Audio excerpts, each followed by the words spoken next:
Hey, Lonnie, you hadn't taken a shot prior to that three that started the fourth quarter, go on to score 15 points. Can you just take us through how you kept yourself kind of emotionally steady there, what you were thinking, and how that built to the point where you were kind of carrying that offensive load throughout the period? I mean, truthfully speaking, I'm a scorer mentality first, so first shot in the fourth, first shot in the first, I mean, it don't really mean any difference to me, honestly. I've been shooting a lot of shots my entire life, so I got a lot of confidence in myself. I know my value. I know what I'm capable of doing, and by the grace of God and a lot of hard work and sacrifices and time, in the gym, the fruition kind of came today. Lonnie, what does it feel like to have a moment like this after obviously not being in the rotation the last couple months, and then to come in the way you did, Game 3, impact the game on both ends, then have a moment like this where you kind of take over in the fourth? The greatest feeling you can ever imagine. As a kid, this is something I've been dreaming of doing, not just being a part of the playoffs, but impacting it, yet alone winning the playoffs. And I'm truly proud of myself. It really shows my capabilities and just my mental fortitude.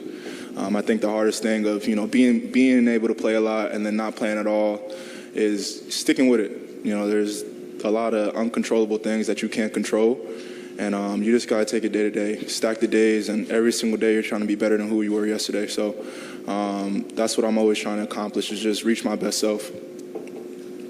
Dave? Lonnie, I'm trying to find the exact timing on it, but the pull-up you made to put you guys ahead, I think Steph might have been on you.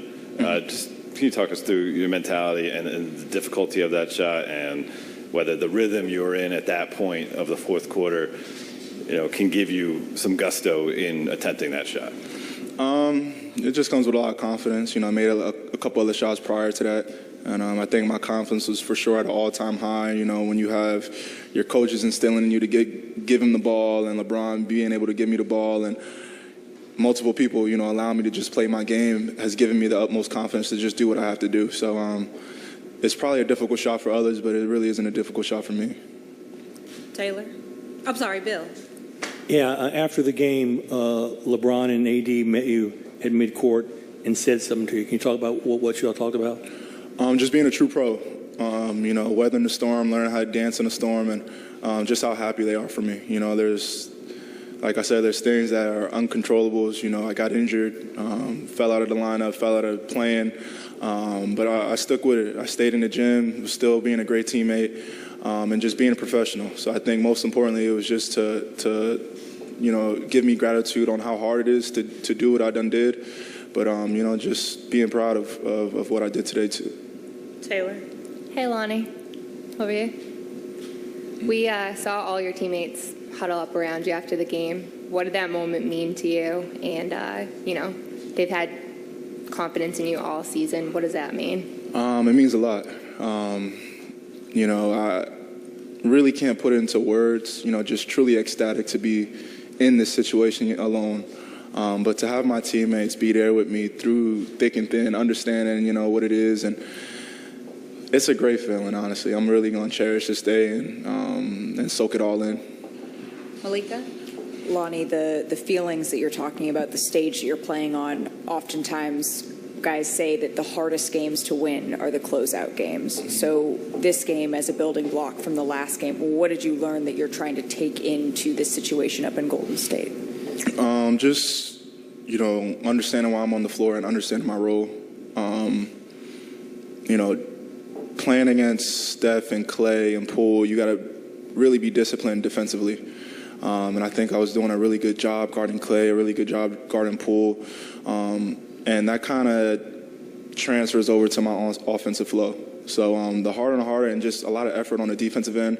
I just stuck with it. I'm a role player at the end of the day, and I got to do what I got to do for my team to win. All the little things, playing great defense, rebounding, taking charges, whatever it may be.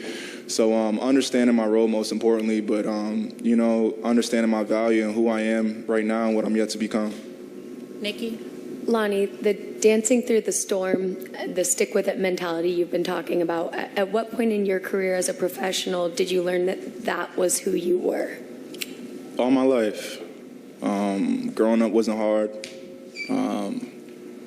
always adversities. And in every single level that I've encountered with has always had a lot of adversities, if not a lesson that God was trying to teach me. And I think that's the most important thing, is trying to better yourself every day. You know, it's not going to be all flowers and lollipops and good and stuff. There's going to be hard times, and that's just God's ultimate test to make you learn something in order to get to your goals. So, you know, this is nothing new. You know, I understand that this is just building blocks. I got to continue to go. You know, I'm going to embrace it today, but tomorrow's a new day, and we got to worry about the next game ahead. Dan? Lonnie, what does it say to you that this postseason, I mean, you guys have superstar leaders in AD and LeBron, but you've got Austin in Game 1 in Memphis, yourself tonight, Rui at times, that it's been spread like that. What does that say about the D-Lo? What does it say about this group and the way that you guys play? We are deep, to say the least. We have a lot of firepower offensively, and we have some great defenders on the defensive side, and Vando and AD and stuff. So I think we have all the great pieces to be great. You know, we just got to take it day to day, you know, continue to watch film and, you know, continue to grow. Yet again, this is a whole new team compared to how we started in the beginning of the season. Trades happen, and the fact that we meshed and have chemistry this quick and, you know, we're doing so well in the playoffs really speaks for itself. So, you know, we got a lot of players that can put the ball in the hoop and play the right way, so we're just going to keep on doing what we're doing. Last two, Melissa and with Mark.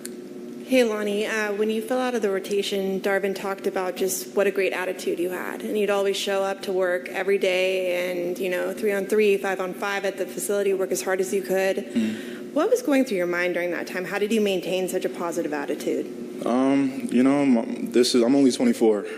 This journey, this chapter in my life is only one chapter of many. And understanding that I'm trying to reach my best self most importantly. When I was a kid, I always wondered how I would be when I'm 24. You know, and I wonder what I'm going to be when I'm 30 or 45. And that all comes with stacking the days day by day and reaching my best self first and foremost. You know, if I'm not giving it 100%, then that's selfish on my side because I'm giving everyone else 60, 70, 80%. So truth be told, you know, it might sound narcissistic or whatnot, but I'm in love with myself, and I want to be my best self. So, you know, and I think that's the greatest prize of it all, is that, you know, I'm ambitious and I'm eager to be where LeBron and AD and, you know, become a star. Lonnie, how did you see AD take on the approach with the challenge of doing what he normally does, but against a smaller lineup that the Warriors unveiled? He does a terrific job day in and day out. His presence offensively and defensively it's a beautiful thing to watch. You know, when people talk about the greatness of AD, I've always said that he was great, but being able to watch it one-on-one, night in and night out, game by game, it's mesmerizing. I mean, that guy's a living unicorn. So I'm truly grateful to have him on my side, most importantly, and I know he's going to continue to rise to the occasion.